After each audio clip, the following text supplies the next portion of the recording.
역대하입니다. 역대하 33장 한 장의 역사인데,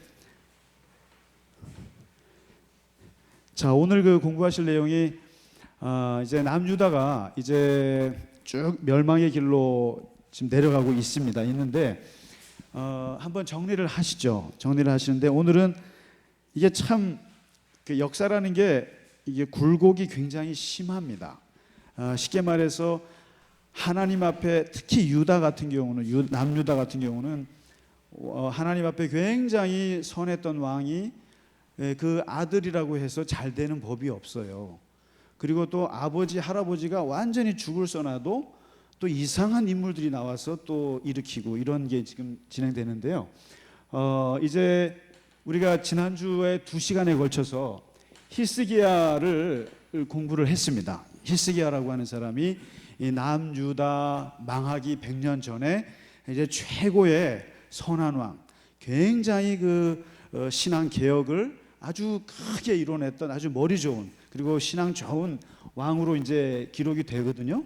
그러니까 이분이 29년 동안을 진짜 아버지가 다 말아먹은 그 우상 숭배거를 다 정리해서 깨끗하게 이제 30년 동안 해놨어요.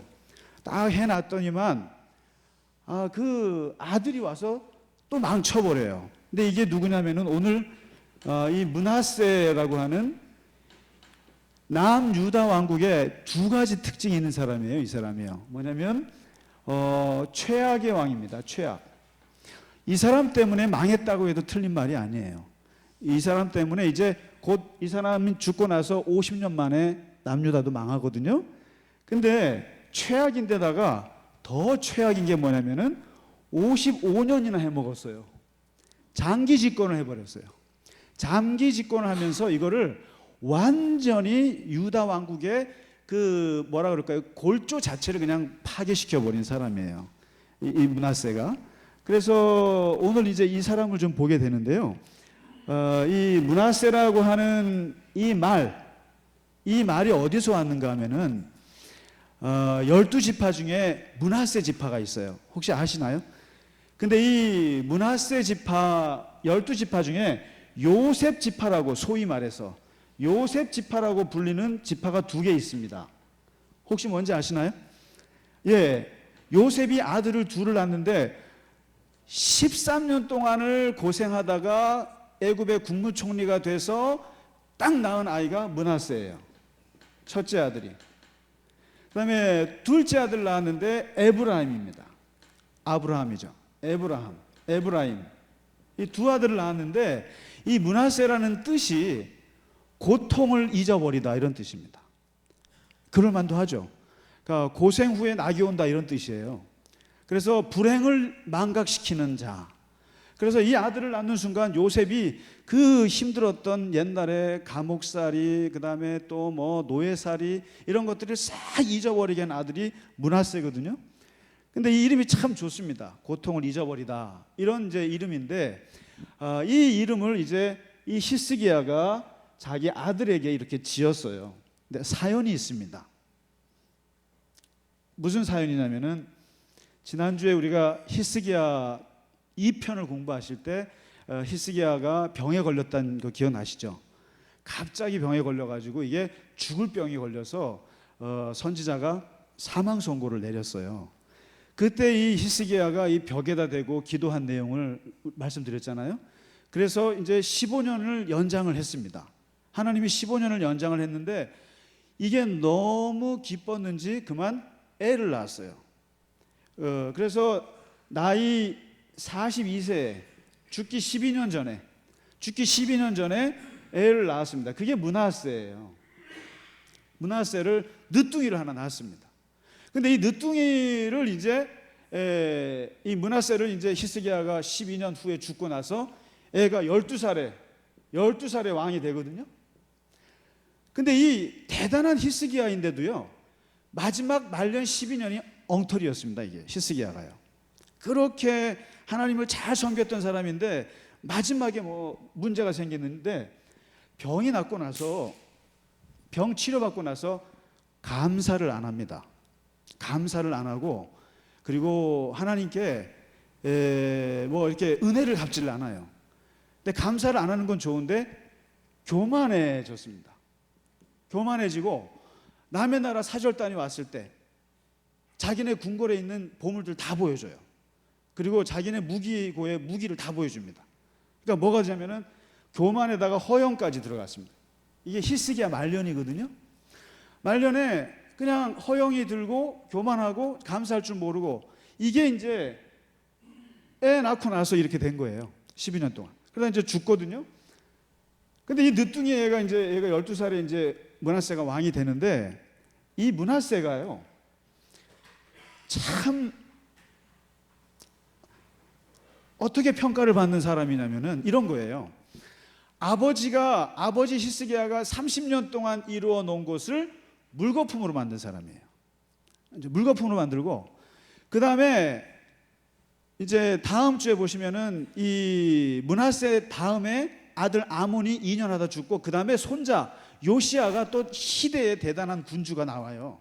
근데 이 사람이 또 히스기야 이상의 종교개혁을 일으키거든요. 일으켜서 엄청나게 회복하는데, 요시야가 아무리 잘해도 요시야가 도저히 회복시킬 수 없을 정도로 망쳐놓은 사람이 이 므낫세입니다. 어떻게 망쳤는지 한번 좀 보시죠. 그래서 그 열왕기, 이제 역사서가 2개 있지 않습니까? 열왕기하고 역대기. 한번 항상 기억해 주십시오. 그 열왕기는요 선지자적인 관점에서 보는 거예요. 그리고 역대기는 제사장적인 관점이에요. 그러다 보니까 이 열왕기는요 왕들에 대해서 굉장히 비판적이에요. 역사가요. 그래서 못했으면 못했다고 아주 칼처럼 얘기하고, 이 역대기는 제사장들은 일단 왕이랑 가깝지 않습니까? 왕들을 좀 이렇게 두둔하는 스타일이에요. 근데 이 열왕기서에 보면은 이스라엘 남유다가 망한 원인이 누구냐? 므낫세 이놈이다, 이렇게 말합니다. 이 므낫세 때문에 망했다, 이렇게 평가가 받는 사람인데, 어떻게 했는가 한번 보실까요? 므낫세 악행들인데, 한번 33장 그 역대 한번 간단히 보시면은 너무 웃긴 사람이에요, 이 사람은요. 그러니까 아마 이 늦둥이에다가, 그리고 히스기야가 말년에 신앙교육도 안 시킨 것 같고, 그리고 히스기야가 그냥 아무 개념 없이 애를 키운 것 같아요. 너무너무 그냥 호호하며 키운 것 같아요. 근데 12살에 딱 왕이 되고 나서 이제 55년을 이제 쭉 하는데, 뭘 하냐면은 첫 번째가 정말 어느 왕도 해보지 못한 기가 막힌 우상 숭배를 합니다. 다시 말해서 아버지 히스기야가 30년 동안 다 해놓은 거를 그냥 다 버리고, 첫째가 이제 우상 숭배를 하는데요. 첫째는 아버지가 다 헐어버린 산당들을 다 전부 다 다시 지어요. 산당들을 다 재건합니다. 곳곳에 재건하고, 그 다음에 이 북이스라엘의 아합을 좋아했습니다. 이 므낫세가. 아합이 어떤 사람입니까? 바알, 아세라 이런 것들을 그냥 전국적으로 만든 사람인데, 아합을 똑같이 따라합니다. 바알과 아세라, 그 다음에 1월 성신. 그러니까 이 당시에 우상 숭배하면 딱 3가지예요. 바알의 부인 아세라, 그 다음에 해, 달, 별, 1월 성신들, 이것들을 이제 섬기는 거죠. 이렇게 하고요.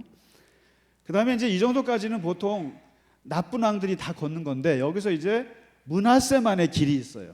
므낫세만이 보여주는 아주 특이한 사이코 기질이 있는데, 자기 아들을 번제로 태워버립니다.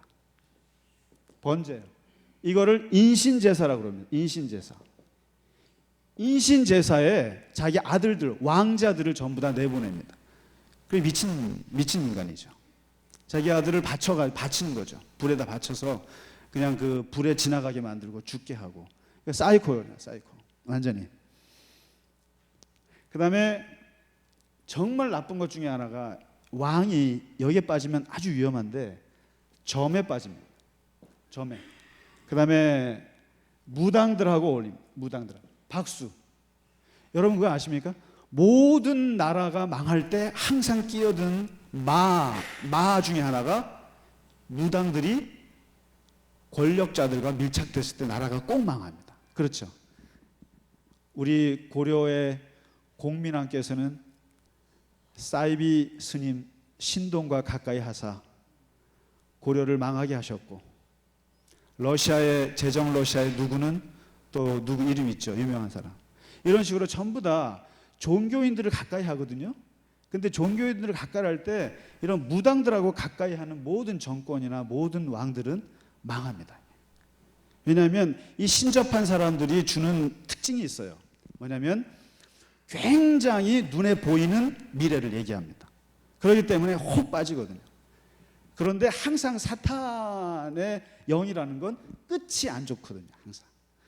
그러니까 이런 무당들, 점 보는 사람들을 가까이 하면서 얘네들한테서 나라의 운명을 맡긴 거죠. 므낫세가. 이렇게. 그 다음에 이제 정말 기가 막힌 게 하나 있었어요. 이 므낫세의 5번째 특징인데, 아니 우상들을 세우면 그냥 이렇게 곳곳에 세우면 괜찮은데 어디다 세우냐면은 솔로몬 성전, 예루살렘 성전 안에다가 우상을 세웠다는 거죠. 어느 왕도 상상하지 못했던 일이에요. 다른 왕들은 그래도 좀 미안해가지고 다 다른 데다가 이렇게 우상을 세웠는데, 이 므낫세는 1월 성신 제단을 여호와의 제단 앞에다가 세웠습니다. 그 다음에 성전에 2 마당이 있는데 그 마당에다가 바알과 아세라 신전 제단을 쌓습니다. 심지어는 어떻게 하냐면 예술에도 조예가 있어가지고 자기가 직접 아세라 목상을 새겼어요. 그거를 여호와의 성전에다가 이방 우상 제단들을 쌓는, 어느 왕도 해보지 못한 일을 이제 므낫세가 행합니다. 이렇게, 그러니까 우상 숭배를 이렇게 아주 창조적으로 이제 우상 숭배를 한 거죠. 이렇게 했더니만 그러니까 이제 이렇게 나오니까 지금 제일 머리 아파하는 사람들이 누굴까요? 므낫세가 이럴 때 제일 힘들어하는 사람이 누굴까요? 예? 제사장요? 선지자들입니다. 맞습니다. 이제 공부하시면서 거의 감이 팍팍 오시네요. 그 선지자들이 이제 자꾸만 얘기하죠. 선지자들이 그 말씀을 전합니다. 이러다가 망합니다라고 얘기를 계속 하니까 이제는 어떻게 하냐면 선지자들을 박해를 합니다. 박해를 잡아 죽여요. 잡아 죽이는데 이 수많은 하나님의 말씀을 전하는 선지자들의 죽음 중에 대표적인 사람이 누구냐면 바로 이사야입니다. 톱으로 켜서 죽습니다. 그러니까 성경에서는 이사야의 종말이 안 나옵니다. 안 나오는데 랍비 문헌에, 유대 구약 그 문헌에 이사야가 므낫세에 의해서 톱으로 이렇게 지나가는 사람들이 톱으로 이렇게 켜서 이렇게 해서 죽임을 당했다고 전승에 나와 있어요. 그러니까 이 하나님의 말씀을 전하는 선지자들은 듣지 않고 박해하고 죽이고, 점술가들 그리고 박수 무당 이런 사람들의 말을 듣고 미래를 이제 경영한 거죠. 므낫세가 이렇게 죽입니다. 듣지 않습니다. 하나님 말씀을. 그 다음에 3번째, 므낫세가 그러면은 나라를 부국하게 했느냐? 그러면 나라를 잘 다스렸느냐? 아수르 제국의 조공국가 조공을 바칩니다. 조공을 바치면서 완전히 뭐 속국으로 전락을 합니다. 속국으로 아수르에 돈 다 갖다 주고 백성들을 이게 갈취해가지고 다 갖다 주고 자기 왕자리를 지키는, 이런 식으로 비굴하게 이제 외교 관계를 한 거죠.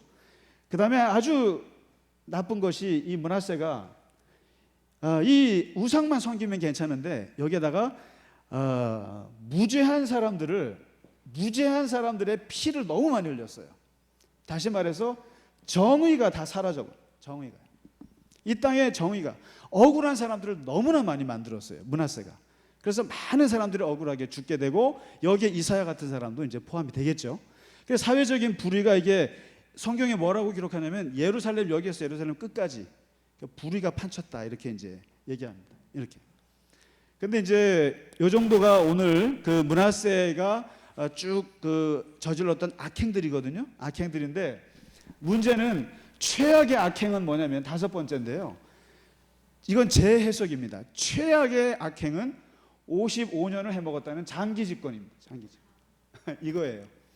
그러니까 이렇게 악한 사람도 한 10년 하다가 죽었으면 괜찮은데, 문제는 여기에서 이스라엘 역사가들이 여기서 딜레마에 빠집니다. 딜레마에 빠져요. 왜 그러냐면 이 정도 창조적으로 하나님을 우상 숭배를 하고 사람들을 잡아 죽이고 선지자들을 죽였으면 빨리 심판을 받았어야 돼요. 그리고 이 심판이라는 건 뭐로 나타나면 죽음으로 나타나요. 구약 사람들. 그러니까 죽었어야 되는 거예요. 그런데 웬걸 55년이나 해먹었어요. 67세에 죽습니다. 그러면은 이 신명기 역사가들이 머리가 아픈 거예요. 아니 이렇게 악행을 저질렀는데, 어느 인간보다 가장 악행을 저질렀는데 제일 오래 살았어요. 어떻게 설명하실 겁니까? 이게 아주 해석하기 어려운 사람입니다, 므낫세가. 그래서 역대기 오늘 읽으신 말씀에 33장 뒤에 보면 반전이 나와요. 반전이 나와요. 인생의 반전이 나오는데, 그게 뭐냐면 하나님이 계속 말씀을 전하거든요. 근데 안 들어먹으니까 하나님이 마지막으로 세운 게 뭐냐면, 얘는 안 되겠다 싶어서 한 게 아수르가 쳐들어와서 므낫세를 탁 잡아가지고 끌고 가요. 끌고 가서 바벨론으로, 포로로 끌고 갑니다. 거기서 축실하게 고생을 합니다. 근데 여기서 이제 역대하 33장에 보시면 회개하는 장면이 나옵니다. 야, 이거 진짜 내가 하나님께 악행을 저질렀더니 내가 이렇게 고난을 받는구나 하고 거기서 회개하고, 그리고 다시 눈물로 기도하면서 사람이 겸손해집니다. 겸손해져서 돌아와요. 그래서 다시 이제 왕으로 자리에 딱 앉았는데, 돌아와서 이제 므낫세가 옛날과는 다른 행동을 하는데 딱 두 가지. 정신 바짝 차린 거죠. 한 대 얻어맞고는 정신 바짝 차리고 딱 두 가지를 하는데, 나라가 약하면 안 되겠다. 그래서 국방력을 강화시킵니다. 군사력을 쫙 강화시켜요. 성 쌓고요, 지휘관들 세워가면서 쫙 정리합니다. 그 다음에 두 번째, 내가 아무리 생각해도 이 우상 숭배 중에 제일 나쁜 게, 제가 봐도 너무 나쁜 것 같아요. 이건요, 어떻게 쉽게 말하면 여기 세 사람 교회에다가 요 십자가 옆에다가 불상 세우는 거예요. 불상을 세우려면 나가서 세워야죠. 근데 어떻게 여기 십자가 옆에다가 불상 세우고 이슬람 표하는 것처럼 어떻게 하나님의 성전에다가 바알을 세우고 말이죠, 1월 성신을 세운 거예요. 그러니까 자기가 생각해도 그게 너무 했다고 생각했는지 돌아와서 회개하고 나서 성전 안에 있는 우상들을 싹 제거합니다. 우상을 제거. 그렇게 해서 결국 역대기 역사에서는 용서를 받아요. 그래서 55년을 어쨌든 이렇게 해서 해먹습니다, 이 사람이. 근데 분명한 건 마지막 이거 한 거 있잖아요. 이거 한 거. 그러면 이 정도 뉘우치고 이 정도 했으면 하나님께서 그럼 용서하셨을까? 그리고 이 나라가 므낫세의 그 55년 동안 했던 것들이 다 그럼 용서받을까? 네, 개인적으로는 용서받을지 몰라도 역사에서는 끝났습니다. 그래서 므낫세가 죽은 지 56년 후에 나라가 망하는데, 그 꺼져가는 촛불을 다시 켜려고 발버둥을 친 사람이 다음 주에 공부할 요시야 왕인데, 그 정말 비운의 군주예요. 그리고 아마 마지막 가장 찬란한 군주일 거예요, 이 요시야라는 사람이. 정말 이 므낫세의 손자거든요. 근데 그 손자가 발버둥 치고 했으나 할아버지가 해놓은 이 엄청난 우상 숭배에, 그리고 나라를 말아먹은 이것은 손자도 어떻게 막아내지 못하고 결국에 요시야의 죽음과 함께 나라가 급속히 망해버립니다. 근데 그 모든 망하게 되는 마지막 원인이 누구냐? 얘라 이거죠. 므낫세. 55년 동안 장기 집권하면서 엄청나게 그냥 뿌리를 박아놔 버렸습니다. 그래서 저는 이 므낫세를 보면서 얘 정말 민주주의 국가가 된 게 정말 다행이다. 아무리 잘해도 5년이면 끝나요. 아무리 못해도 5년이면 잘라요. 그렇기 때문에 뭘 할 수가 없어요. 그러니까 악을 저지를 수도 없고 너무 잘할 수도 없어요. 근데 이렇게 옛날 이런 시대는 55년을 이렇게 해버리면 나라의 운명을 이 사람이 완전히 잡아버린 거예요.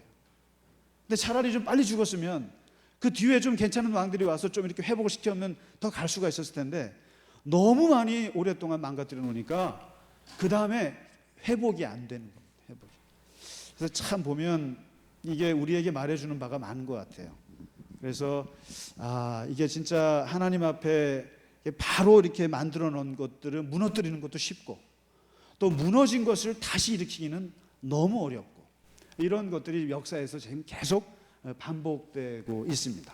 그래서 오늘은 이 므낫세의 남유다 최악의 왕, 이 므낫세를 공부하고, 그리고 이제 다음 주 요시아와 또 그 다음 주 이제 완전히 남유다가 어떻게 망하는지를 보시고, 그리고 이제 계속 포로 역사로 넘어가면서 이방 땅으로 쫓겨났던 그 슬픈 역사들을 해서 6월 달까지 같이 공부하도록 하겠습니다. 고생 많으셨습니다.